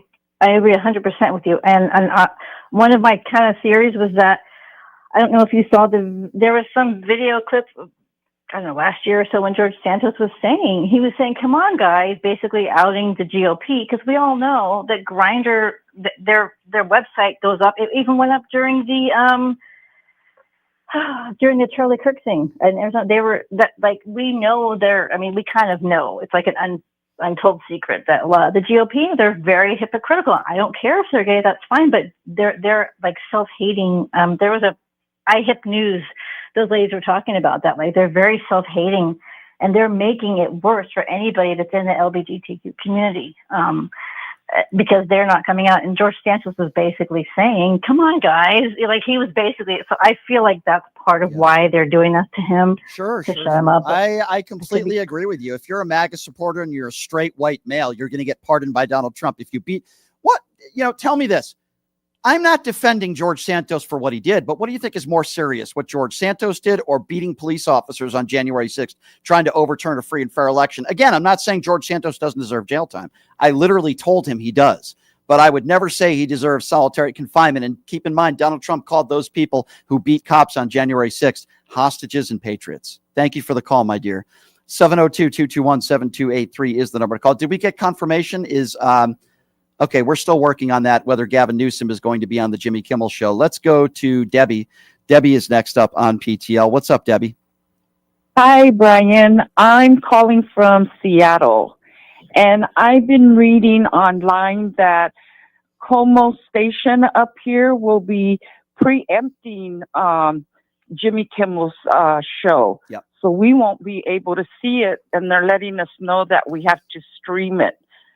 And so I just wanted to let people know that in their area, if they're not going to be able to see Jimmy Kimmel, they're going to have to stream it. Yeah, let's be clear. Let's talk about this. Stay on the line with me, and let's be very clear here. Okay. Anybody out there running any company that is refusing to air the Jimmy Kimmel show tonight, you are a right-wing MAGA coward is what you are. Correct. And you are despicable. And you complain about cancel culture and you're doing it yourself because you want to make good with Donald Trump. You are despicable. Now, I spent a little bit of time in Seattle. I lived in Northgate. I worked with a show back in the day called The Ron and Don Show. I had to deal with a lot of conservatives at the radio station that I worked at. I didn't like it. It was one of the worst jobs I've ever had. But I will say this, that there are a lot of good people in Seattle. I don't like the weather, but there are a lot of good, fine, hardworking people in Seattle. It is, for the most part, a very liberal city. But for anybody out there that is condoning the fact that there are people in this country that are right-wing turds, as I call them, that are MAGA buffoons and cowards, that are not airing the Jimmy Kimmel show, you all can go F yourself. That's what I think. Correct.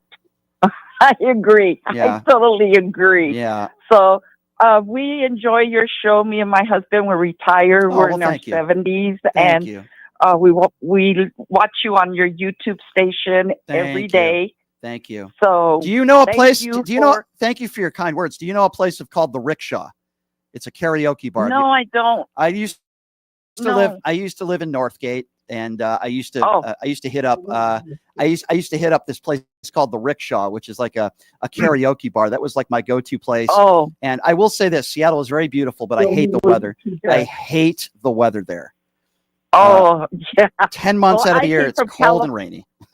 I came from California to Seattle. I married a Washingtonian. Oh, wow. That was the total. I lived in Seattle. I lived in Seattle, and I dated a girl that I still talk to her. She lives in Tacoma. So we live in SeaTac, right by the airport. Right by the airport. So, I very well. Well, tell your husband I said hello, and I thank you both very much for being loyal listeners. And you have a great rest of your day, my dear. I appreciate you're out there listening. 702-221-7283. My producer has now confirmed tonight. So that was fake news, as Donald Trump would say. 702-221-7283 is the number to call. Let's go to Albert. Albert is next up on PTL. Hello, Albert. Hey, Ben. How's it going? Wait, did you just call me Ben? Oh, I'm so sorry, Brian. I'm so sorry. I didn't mean to do that. Albert. Bad habits. I'm so sorry. I apologize. No. You don't have to apologize. It's okay. I will say this, though. There is nothing more offensive than someone comparing me to Ben Shapiro. And I know you weren't doing that on purpose. People say, are you related? And my face turns red. I know you weren't doing that. I forgive you, Albert. That little weasel, Ben Shapiro, is the Antichrist. Okay? I just want to say really that. He's the Antichrist. You're Jesus and he's the Antichrist. I'm glad we agree on that. What's on your mind today, Albert? Oh, man, I can't believe that all this crap is happening. 15 days ago, it was approximately 15 days ago since I called into your show for the first time, and I was making fun of Charlie Kirk over the radio, and then 48 hours later, crap hit the fan, and that's what happened. And I just, oh my gosh, it just feels so bizarre just looking back and making fun of him, and then 48 hours after that I was just in complete shock as to what happened to him. Keep in mind, I never agree with Charlie Kirk on anything, and of course you know me, I hate Joe Arpaio, I hate Donald Trump, I hate all these right-wing turds and jackasses, but because I'm from Phoenix, I just want to say this to the entire world and to all of Las Vegas and Clark County. From the bottom of my heart, I apologize for what happened on Sunday. That's not who we are. It felt like we were the epicenter for the biggest KKK rally. I'm sorry. It was just, oh my gosh. And all these people wanted to look for revenge. Some of us couldn't even, get out of our houses just because we were just afraid that something bad might happen. And it was just looking at the stadium and some people just leaving their trash there. It was just, oh my gosh. Well, because a lot of those people are trash. I'm sorry. I'm just going to call it for what it is. If you went there with your family and you paid respects to Charlie Kirk, that's fine. You have the right to do that. But these people decked out in their Trump paraphernalia, when Donald Trump is talking about hating half the country. And if anybody out there was applauding that, and I know a lot of the people were, they are trash. Okay. I've been to Trump rallies. I know what it looks like. 99% white people that have their Confederate flags and their bigotry and their hatred. That's why I called it a Klan rally back then. And that's why I call them Klan rallies now. It is despicable. And most of the people are cultists. I understand that there probably were some families and friends there who were very close to Charlie Kirk. There's nothing wrong with that. And my sympathies go out to them. I'm not saying every person that went to that thing was a bad person, but I'm saying a lot of the people are. They're bad people who want to blame Democrats. They want to blame the radical left. They hate everybody that has a disagreement with them, and they are trash. They left their trash there, and the trash also drove home. That's how I feel about these people. That's exactly what they, all the things that they left there in front of the stadium. And by the way, I live like about 13 minutes west of the stadium, which is bizarre. I just, oh my gosh. Not all of us Arizonans are like this, but keep in mind that Charlie Kirk, he was from Illinois, but he just happened to move to Scottsdale. Oh my gosh, the fact that people are actually, condoning what Trump said, but that he hates all of his enemies is just, you know what? I shouldn't even say unbelievable. It is believable because this is the rumpy dumpy chump that we're dealing with here in the United States of America. And I just, oh my gosh. One of my buddies told me that he found like about 3 people with suits and they all had tattoos of the Ku Klux Klan. Tattoos of the Ku Klux Klan. Yeah, but they want to say it's the Democrats. The Democrats created the Ku Klux Klan. The Democrats, it's the Democrats. Yeah, name me some Democrats that right now are members of the Ku Klux Klan. Guess what? David Duke endorsed Donald Trump. Mark my words. I'm not saying that every racist, I guess the point that I try to make on this show is if you voted for Donald Trump, it doesn't mean you're a racist. But if you're a racist, you definitely voted for Donald Trump. Thank you for the call, my friend. 702-221-7283, the number to call. Let's go to Boston. Let's go to John. Hey, John, what's going on, man? Hey, how are you? Good to talk to you after all this crazy chaos. How about that Noma? How about that Noma Garcia? I'm sorry. I love your Boston accent. I'm sorry. Go ahead.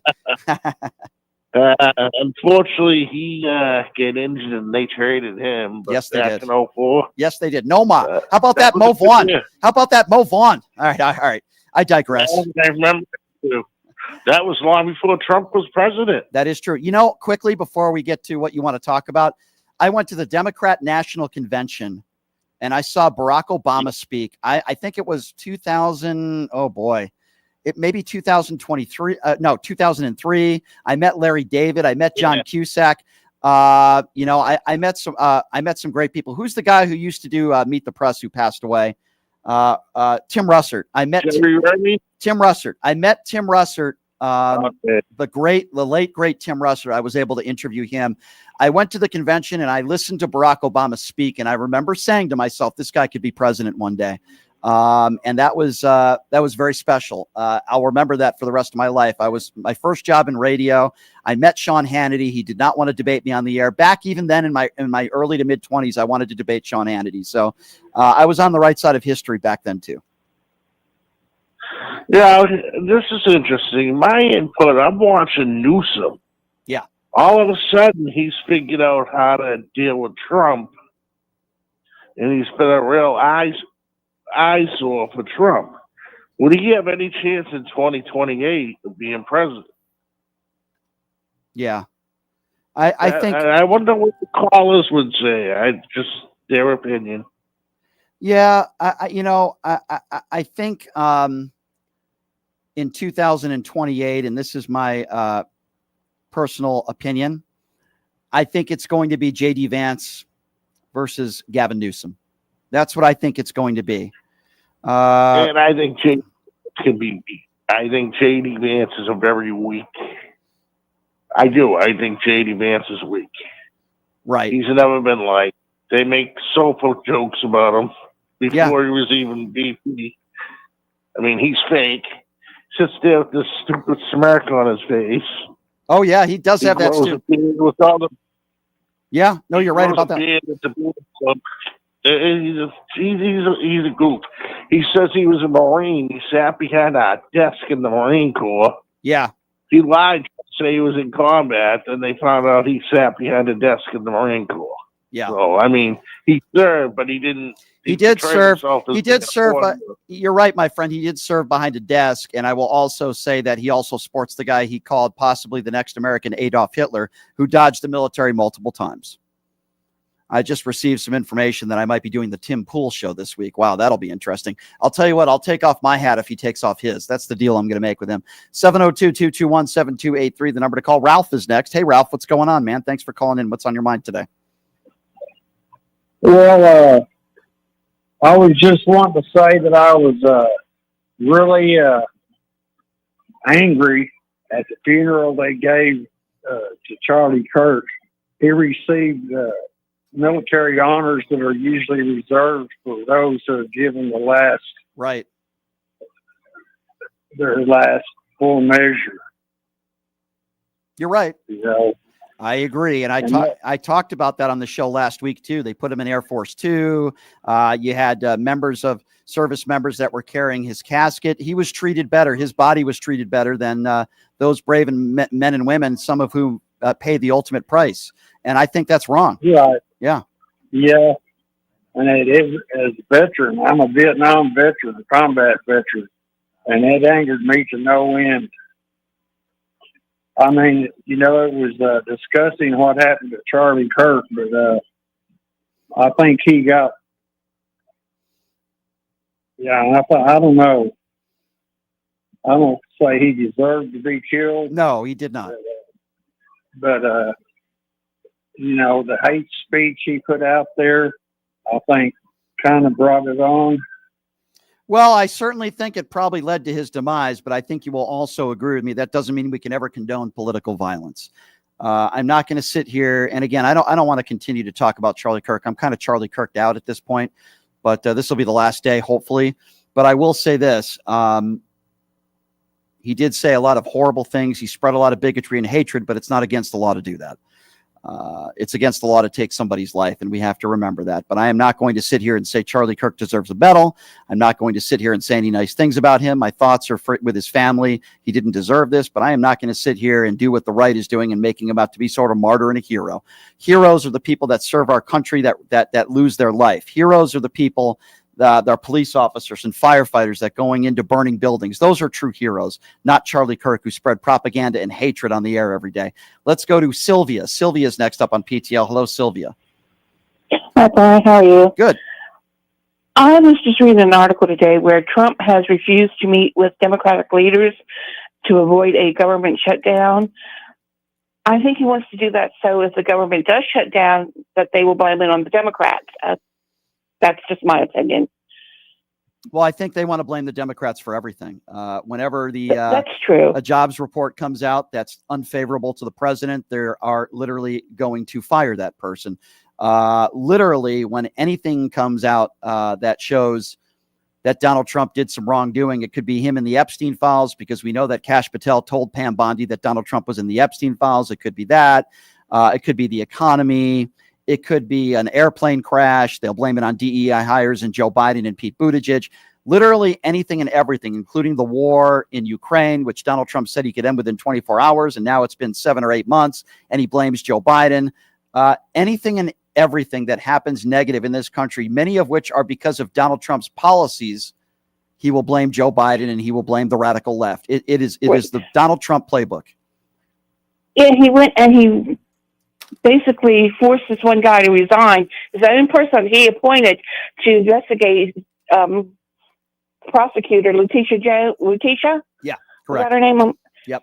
He forced him to resign, and now having somebody else investigate it, and they say there's nothing there. Yeah. He just wants to cause trouble.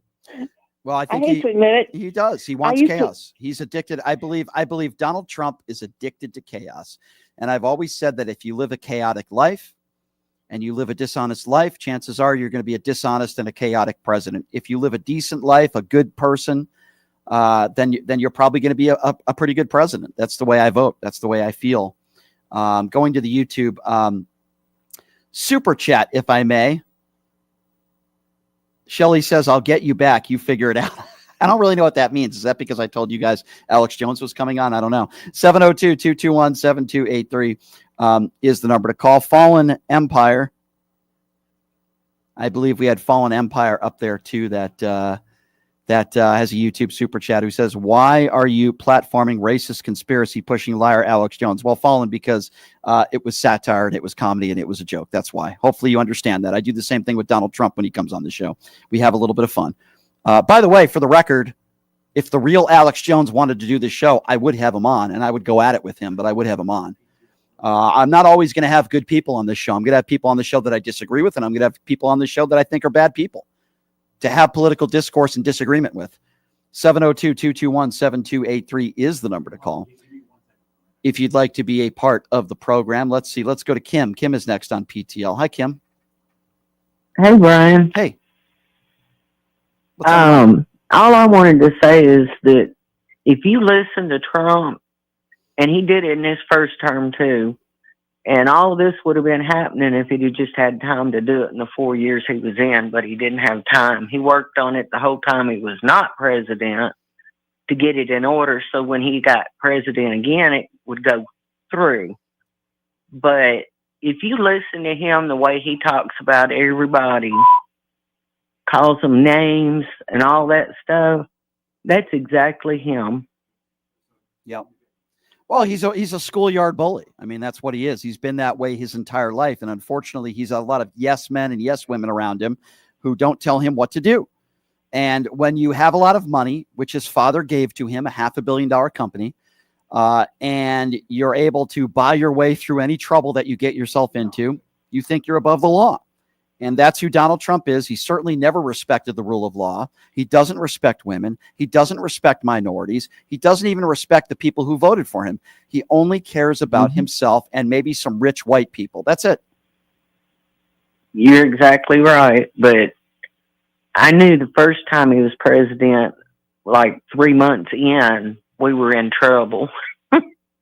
I knew we were in trouble when Donald Trump said he didn't respect John McCain because he was captured. And since then, it has been an absolute nightmare. Thank you for the call, Kim. I appreciate you. Let's go to Steven. Steven is next up on PTL. Hello, Steven. Hello, Brian. How are you this afternoon? Good. What's on your mind today?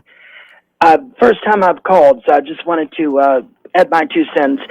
I personally, I love Mr. Kimmel. I think he's a wonderful host, and I've enjoyed watching him over the years. And I think it's wonderful that he's standing up to this tyrant wannabe. You know, he thinks he can just push around people and that. If I were Mr. Kimmel, though, I would tell ABC to stuff it. And I would go to YouTube, or I would go to the Midas Touch and work for them. And he has enough of a following. He can put ABC out of business with all of his following. Here's what I think is going to happen. I agree with you, but here's what I think is going to happen. He is going to continue to use this platform to continue doing what he's doing until they do fire him. And then when they fire him, I think he should go on another route. I agree with you. He will never be silenced. He will not be silenced. You can, as Jimmy Kimmel said it best, you can fire me, but you can't silence me. Yeah. Well, it's kind of similar to what happened with the Smothers Brothers when Richard Nixon was president. They did the same thing to him, and they paid a price for that. They did, because he was very popular. They were both very popular at the time. Right. And I think it's important. I just want to mention this to everybody, too. You know, Trump, it's like a domestic violence relationship here where we're the victims and he's the abuser. He can do anything he wants. I want to point out to people, though, too, look at how this man is not succeeding. We've been protesting. Our protests are mattering right now. And I'm going to tell you, if he has it made, if he thinks he has everything in the bag, then why is it he is so afraid for the Epstein files to come out? He knows that if those come out, because he's in them. Oh, yeah, exactly. And so the point is with that is, you know, he thinks if he thinks he's so above the law all the time, why doesn't he want these to come out? Even though he's in it, he doesn't care what we have to say. Listen, it's so obvious. For example, I don't know if you saw the Kash Patel hearing that took place. Oh, yeah. Yesterday. So Kash Patel was asked 5 or 6 times over and over again, did you tell Pam Bondi that Donald Trump is in the Epstein files? Kash Patel wouldn't answer the question because the answer is yes. So what happened was Kash Patel and Dan Bongino find out that Donald Trump is all over the Epstein files. Elon Musk was telling the truth. What do? They panic. They don't know what to do. They panic. They tell Pam Bondi. They put a halt to releasing the Epstein files. They go to Donald Trump. Donald Trump tells them, let's stop talking about it. Stop talking about the Epstein files. And yet MAGA Republicans still, support this guy when all they want to talk about, and by the way, I'm on their side on this one. All they want to talk about is sex trafficking, which, by the way, I'm on their side. Sex trafficking is horrible. And by the way, for the record, I believe sex trafficking was going on at Mar-a-Lago. AMX79 on the YouTube Super Chat says, he just put the cause of autism squarely on women, and most people didn't even realize it. Yeah, that whole Tylenol talk, by the way, with no evidence to back it up, is crazy. But then again, when you have a guy like Robert F. Kennedy Jr., who's a tinfoil hat moron, this is what you get. This is what you get. So insane. 702-221-7283 is the number to call. Let's go to Pat. Pat is next on PTL. Hello, Pat. Hey, Brian, how are you? This is Pat over here in Maryland. What's up, Pat? It's all good. It's all good. I am mad because I heard that I'm right outside of D.C. and they're not going to have Jimmy Kimmel on tonight. And I watch him every night. Yep. I wanted to see him with tacos and Tylenol tonight. Well, let's be very clear. I wanted him to come out with tacos and Tylenol. Yeah. Well, let's be very clear, Pat. Pat, let's be very clear. Yeah. The people, the person or persons that made the decision to not air the Jimmy Kimmel show where you're at in Maryland are MAGA right-wing cowards who only care about money, and they only care about making nice with Donald Trump. They don't care about freedom of speech. They don't care about our Constitution. They are all right-wing cowards. And I would love to get one of these. I would love to get one of these executives on. Yeah, we're going to have to hit them in the pocket also. No question. No question. A lot of people say they're not going to be watching ABC anymore. Yeah, no question. I agree with you. I agree with you 150% on that one. Watch them on YouTube. You'll be able to watch them on the internet. That would be my best suggestion for you, my dear. It wouldn't be a show without the MAGA destroyer. Let's go straight to Darlene. Darlene, what's going on? Brian, I'm sure you already heard this, but I want everybody to hear this. Y'all know the superintendent of Oklahoma schools, Ryan Walters. Well, first of all, he got out watching the nude photos, that he got caught. I knew they were going to get him out of that. But now listen to this, guys. Ryan Walter says every Oklahoma high school will have a Turning Point USA Club America chapter in them. There you go, Brian. What do you got to say about that? Well, I'll start out by saying this. I'm going on tour with the Un-F America tour, where the Turning Point people will be there as well. I will say that the Turning Point people at the Colorado State campus were very kind, and they welcomed us there. I'm hoping that they will continue that attitude for political discourse, because that is the one thing that me and Charlie Kirk had in common. We want political discourse. I'll put you at the front of the line if you disagree with me. So I'm hoping that I want you to come to Oklahoma. Well, if Turning Point's there, then the Un-F America tour will They be are there too. next month in October. Then there's Please come to Oklahoma, and we will take care of you. I promise. I'm going to talk to the Un-F America tour people. I know they're coming to Vegas first, and there's a possibility that I might be, wherever they travel, I will go. So if they're going to Oklahoma, there's a good chance I will be there with Robbie Rhodes. They are. They're going to OU College. Okay, well, in Norman. I will keep you updated on that, Darlene, and obviously anywhere around the country where I will be telling everybody on this show. I will also be doing my show remotely from any of those places. So I will certainly let you know if I'm out there. Okay, Darlene? Thank you. Thank you so much, Bye-bye, Darlene. guys. It's always good to hear from you. So we've been looking up some of the cities that are not airing Jimmy Kimmel. And yes, there are plenty of cities that are not airing Jimmy Kimmel. We'll certainly cover that a little bit more tomorrow. But there are plenty of cities as we look them up right now. And I want to be very clear. For all of these affiliates, for any of the people out there, there's a lot of people that work at these stations that have nothing to do with this decision. But for anybody that has made the decision to not air Jimmy Kimmel tonight, you are a MAGA right-wing embarrassment, and you guys are cowards. That's what you are. You are a bunch of cowards. 702-221-7283. Let's go to Mary. Mary's next on PTL. What's up, Mary? Hi, Brian. I love Darlene. I'm calling from California, but I just want to know how many people are as sick as I am and nauseated after watching Trump hug Kurt's wife at the funeral. It looks like he was having an orgasm, or trying to anyway. Yeah. Did you see that? I did see that. That was disgusting. It is. What a disgusting pig. Yeah. And she should sue him. She should sue him. Well, she won't. She won't. Listen. I know she won't. I wanna be very careful with my words, because I do feel for her and her kids, and they didn't deserve this. He didn't deserve this, and they didn't deserve this. No, not at all. However, Not I am very disappointed at her asking people for money and trying to capitalize off of her husband's murder. That is inappropriate. As am I. It's one thing Definitely. if your spouse dies or a family member dies and you open up a GoFundMe page because you can't afford to bury a member of your family. Right. I totally get that, and I endorse that. You should ask for help. But Charlie Kirk was worth up over $12 million.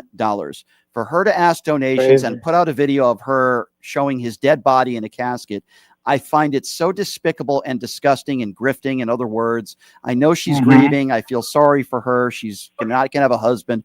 Her kids are growing up without a father. But I just feel like her grifting at this moment is beyond bizarre, and it's very distasteful. Very much so. Very much so. But anyway, that picture that they posted with him hugging her was very disgusting. I'm still sick. Every time I think about it. I think most women who think about Donald Trump are very sick as well. So men and women. So you wouldn't be the only one, that's for sure. Tomorrow on the program, actor Jeremy London is going to be joining us. You know him from Mallrats. You know him from Party of Five. He's been in the game a long time, and he knows Jimmy Kimmel. He's done Jimmy Kimmel. He's going to be joining us on the show tomorrow to kind of get reaction to Jimmy Kimmel's monologue. And obviously we're going to cover that tomorrow ad nauseum. Leonard Cardinale is going to be joining us in studio as well. And we have a big show announcement to make, and I'll give you a hint. It has something to do with Leonard. So we'll be making that announcement tomorrow on the program as well. My thanks to Ron Filipowski, who joins us. Ron's great. We always love having him on. And my friend Joseph, who does a spot-on Alex Jones impersonation. He's very funny, and he'll be joining us. Alex Jones will be joining us on. So listen, this is an independently owned radio show. What does that mean? It means I don't have a boss. I'm independent media. Nobody tells me what to do or say. So what can you do to support what we do and support independent media and help us keep the lights on? As you see on the bottom of the screen, pushingthelimits.live.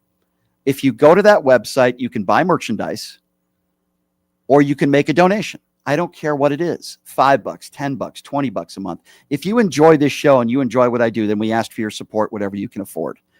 Again, go to that website, which is pushingthelimits.live, and we also sell merchandise on the website as well. That's pushingthelimits.live. I love all you guys, and I love this show and how fast it's grown in such a short period of time. I'm very proud of that, and I love my listeners, very informed and educated. I think we have some of the smartest listeners on the planet, and I'm very grateful for that. A few ignorant ones, MAGA callers that call in, but that's okay.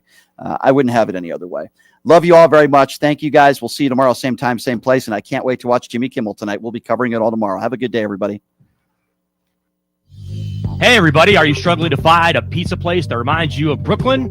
That true blue